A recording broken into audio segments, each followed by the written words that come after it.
The Magic Finger by Roald Dahl and illustrated by Quentin Blake Part 2. Late that night, after Philip and William had gone to bed, Mr. Gregg went outside to get some wood for the fire. He was crossing the yard when all at once he heard the call of a wild duck in the sky. He stopped and looked up. The night was very still. There was a thin yellow moon over the trees on the hill, and the sky was filled with stars. Then Mr. Gregg heard the noises of wings flying low over his head, and he saw the 4 ducks, dark against the night sky, flying very close together. They were going around and around the house. Mr. Gregg forgot about the firewood and hurried back indoors. He was now quite afraid. He did not like what was going on, but he said something about it to Mrs. Gregg. All he said was, "Come on, let's go to bed. I feel tired." So they went to bed and to sleep. When morning came, Mr. Gregg was the first to wake up. He opened his eyes. He was about to put out a hand for his watch to see the time, but his head couldn't come out. "That's funny," he said. "Where is my hand?" He lay still, wondering what was up. Maybe he had hurt that hand in some way. He tried the other hands. That wouldn't come out either. He sat up. Then, for the first time, he saw what he looked like. He gave a yell and jumped out of bed. Mrs. Gregg woke up, and when she saw Mr. Gregg standing there on the floor, she gave a yell too, for he was now a tiny little man. He was maybe as tall as the seat of a chair, but no taller. And where had his arms been? He had a pair of duck wings instead. But, cried Mrs. Gregg, going purple in the face. "My dear man, what happened to you?" "What happened to both of us, you mean?" shouted Mr. Gregg. It was now Mrs. Gregg's turn to jump out of bed. She ran to look at herself in the glass, but she was not tall enough to see into it. She was even smaller than Mrs. Gregg, and she, too, had got wings instead of worms. Oh, sobbed Mrs. Gregg. "This is witch's work," cried Mr. Gregg, and both of them started running around the room, flapping their wings. A minute later, Philip and William burst in. The same thing had happened to them.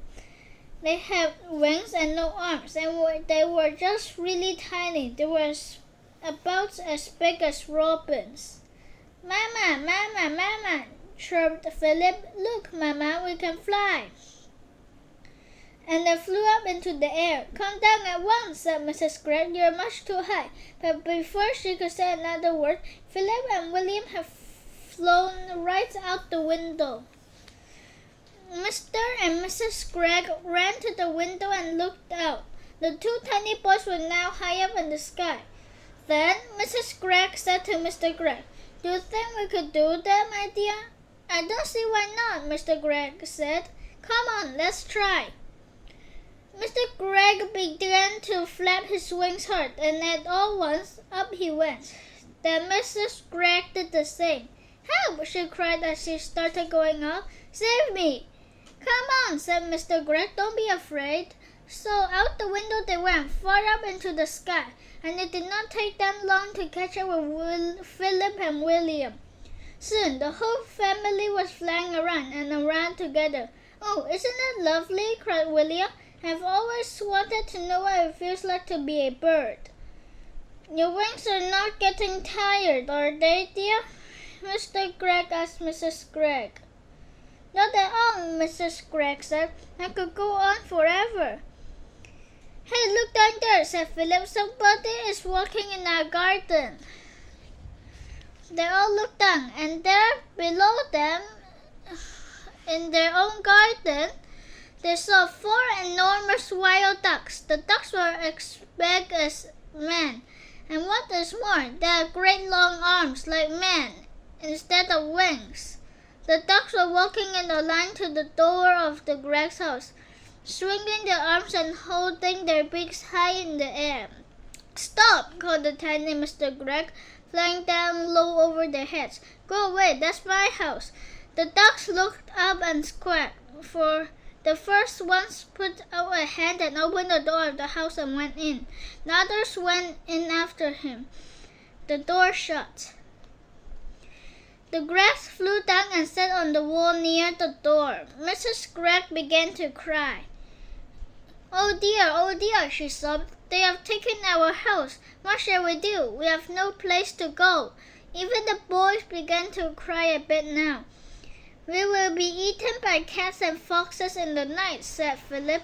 I want to sleep in my own bed, said William. Now then, said Mr. Gregg, is there any good crying? That won't help us. Shall I tell you what we are going to do? What? They said.